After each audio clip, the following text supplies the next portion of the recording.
Hi friends, అందరూ ఎలా ఉన్నారు? నేనైతే బాగున్నాను. ఈరోజు నేను సౌర్బా చేయబోతున్నాను.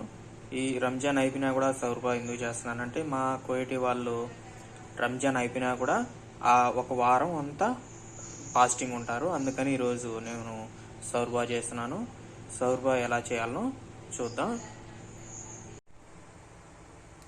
చూడండి, ఇప్పుడు సౌర్బా ఎలా చేసుకోవాలో చూద్దాం. ముందుగా దవరా పొయ్యి మీద పెట్టుకున్నాను. ఇందులో కొద్దిగా ఆయిల్ వేసుకున్నాం, తగినంత.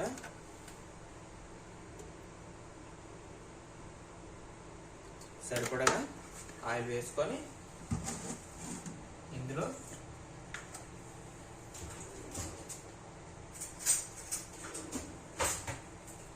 ఒక స్పూన్ తెల్లగడ్డ పేస్టు,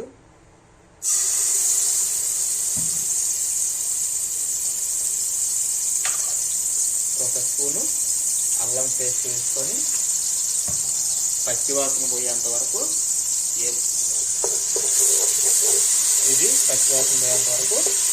వేసుకోవాలి.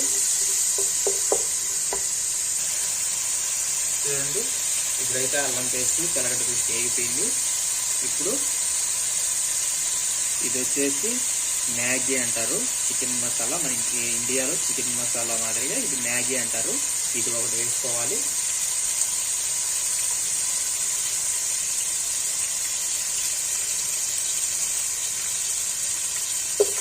ఇది ఒకటి వేసుకున్న తర్వాత ఇది మ్యాజోన్ అంటారు, ఇది టమాటా పేస్ట్.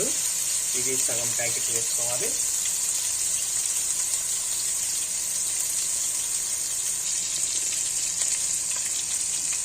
ఇది సగం ప్యాకెట్ వేసుకోవాలి.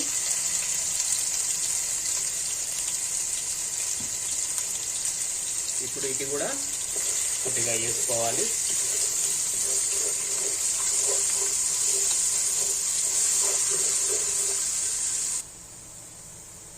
ఇలా అంతా మ్యాజోను, మ్యాగీ, అల్లం పేస్ట్, తెల్లగడ్డ పేస్ట్ మొత్తం అంతా మిక్స్ చేసుకొని కొద్దిగా వేగిన తర్వాత ఇప్పుడు నేను ముందుగా తయారు చేసి పెట్టుకున్నాను, ఉడికించి పెట్టుకున్నాను. ఇది మటన్ కైమా, ఇది వేసుకోవాలి.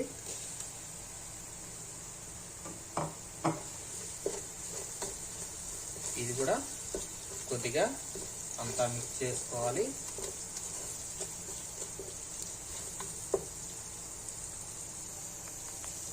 ఇలా అంతా వేగిన తర్వాత ఇప్పుడు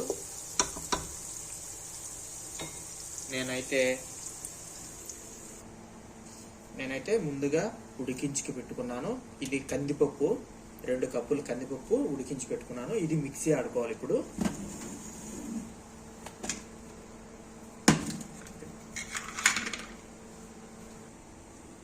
ఇలా మిక్సీలో వేసుకొని మిక్సీ ఆడుకోవాలి.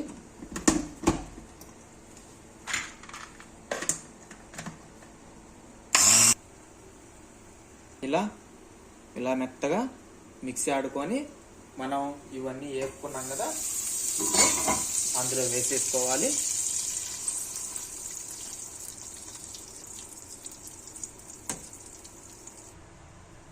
ఇలా వేసుకున్న తర్వాత పప్పు ఆడించుకొని వేసుకున్న తర్వాత అంతా మిక్స్ చేసుకొని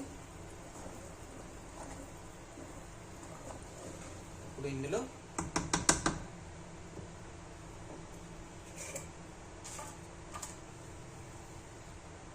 కొద్దిగా జీలకర్ర పొడి,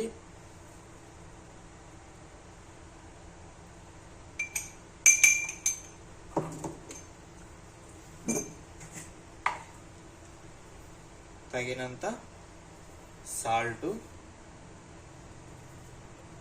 వేసుకొని ఒకసారి అంతా మిక్స్ చేసుకొని ఇలా వేసుకొని ఒక 5 నిమిషాలు మూత పెట్టేసుకోవాలి, ఒక బాయిలింగ్ వచ్చినంత వరకు. ఇలా ఒక బాయిలింగ్ వచ్చినాక ఇప్పుడు మనం తగినంత వాటర్ వేసుకోవాలి.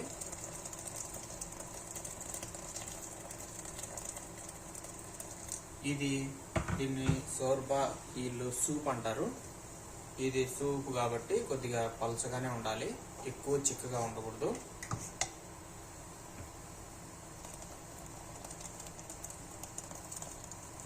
మళ్ళీ ఉడికే కొద్దీ కూడా చిక్కబడిపోతుంది.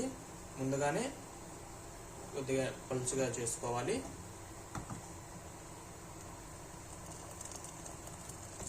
చూడండి, ఇలా వీడియోలో కనిపించే విధంగా పలుచగా చేసుకోవాలి. మళ్ళీ ఉడికే కొద్దీ చిక్కబడిపోతుంది.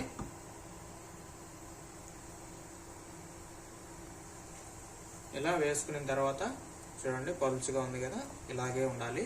మళ్ళీ కాసేపు మూత పెట్టేసుకుందాం. చూడండి, ఇప్పుడు అంతా ఉడికిపోయింది. ఇలా బాయిలింగ్ అయ్యేటప్పుడు నేను సేమియాలు వేసుకుంటున్నాను. ఎక్కువ సేమియాలు వేసుకోకూడదు, దానికి సరిపడగా సూప్ కాబట్టి సూప్కి సరిపడగా సేమియాలు వేసుకోవాలి. ఇది అంతా మిక్స్ చేసుకొని మీడియం ఫ్లేమ్లో ఉడికించుకోవాలి.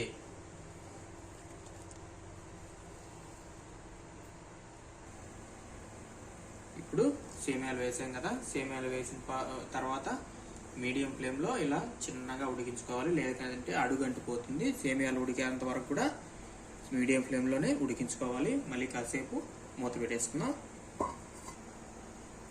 చూడండి, ఇలా బాయిలింగ్ వచ్చేటప్పుడు నేనైతే 3 బ్లాక్ లెమన్లు వేసుకున్నాను. బ్లాక్ లెమన్లు వేసుకున్నాను. తర్వాత వచ్చేసి నార్మల్ లెమన్ కూడా 1/2 దెబ్బ వేసుకున్నాను.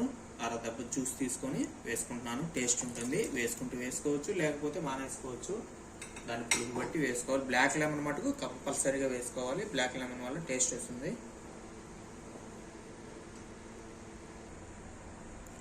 చూడండి, ఇలా మరిగిపోయింది, అంతా కూడా రెడీ అయిపోయింది. చూడండి, మనం ముందుగా వాటర్ వేసుకునేప్పుడు ఎంత పలుచగా ఉంది, కొద్దిగా మళ్ళీ చిక్కబడిపోయింది.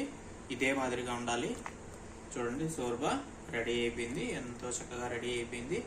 ఇది కోయేటోళ్ళు రంజాన్ టైంలో ఇష్టంగా డైలీ కంపల్సరీగా చేసుకుంటారు. షోర్బా అనేది షోర్బా అంటారు, సూప్ అంటారు. మామూలుగా ఇది అరబిక్లో షోర్బా అంటారు. ఇది కోయేటోళ్ళు రంజాన్లోనే తాగేది, మిగతా టైంలో కాదు. ఇది మీరు కూడా ట్రై చేసి ఎలా వచ్చిందని కామెంట్ చేయండి. మన ఛానల్ని సబ్స్క్రైబ్ చేసుకోండి.